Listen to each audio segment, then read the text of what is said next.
Assalamu alaikum beta. In last video we have studied about the metal extraction. ठीक है, हमने metal ore को define किया था. Then we have studied the steps through which we can extract a metal. ठीक है, और इसमें हमने last बात ये की थी कि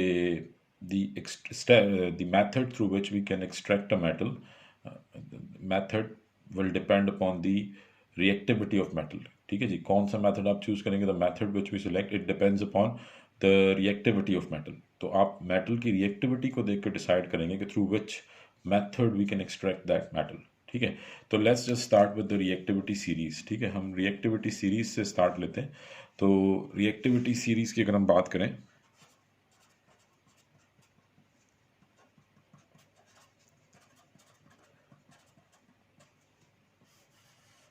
so in start of reactivity series we have highly reactive metals,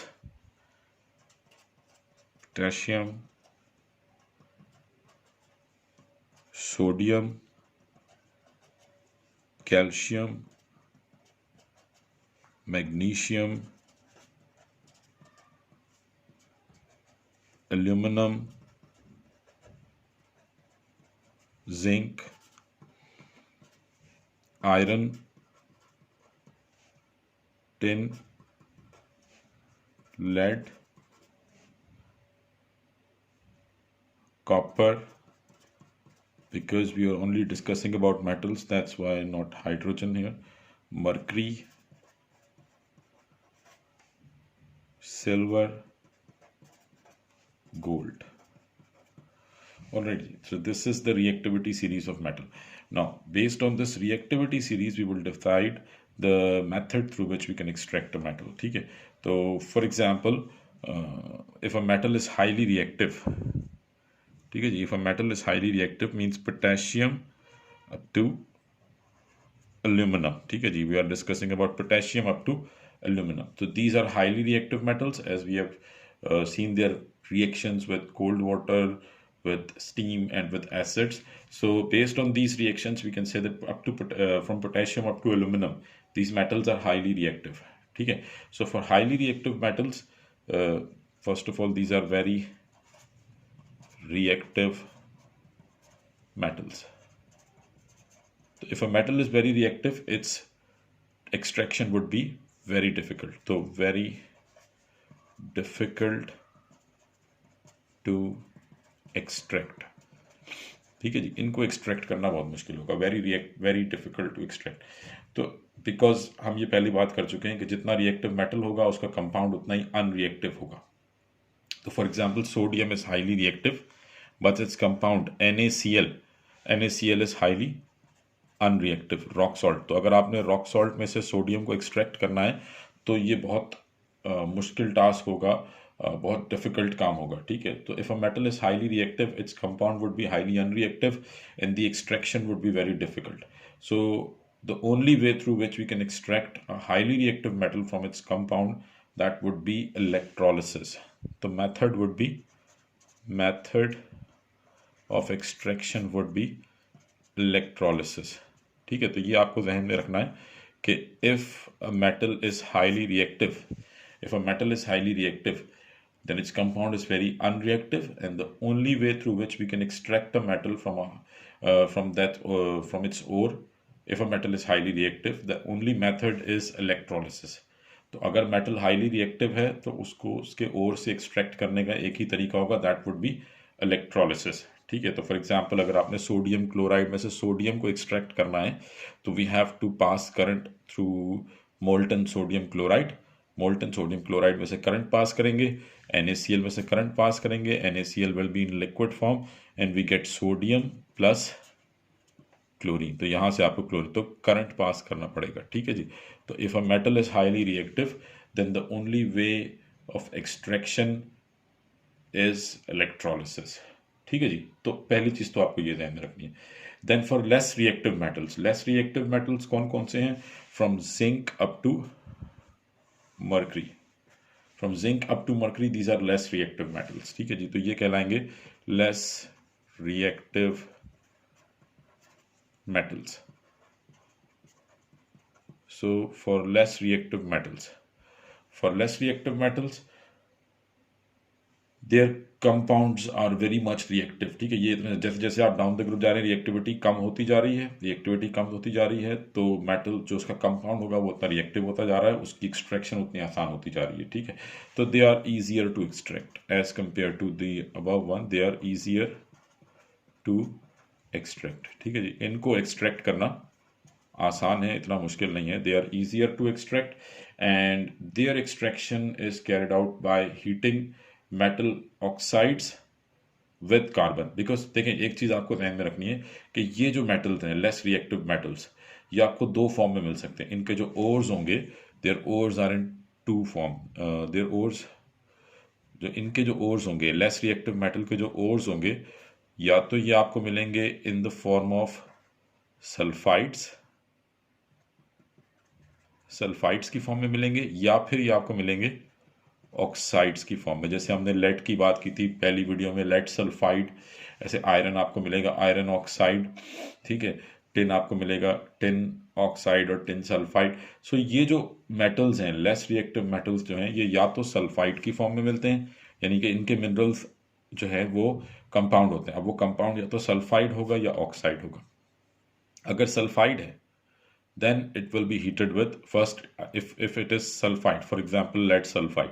ठीक है, तो let's say if it is sulfide, तो first sulfide is heated with air और you can say oxygen। ठीक है जी, तो पहले क्या होगा कि पहले इसको हीट किया जाएगा with oxygen. This is also known as smelting, but आपको ये नाम याद रखने की जरूरत नहीं, बस ये ध्यान में रखें कि अगर सल्फाइड है तो पहले वो एयर के साथ हीट किया जाएगा।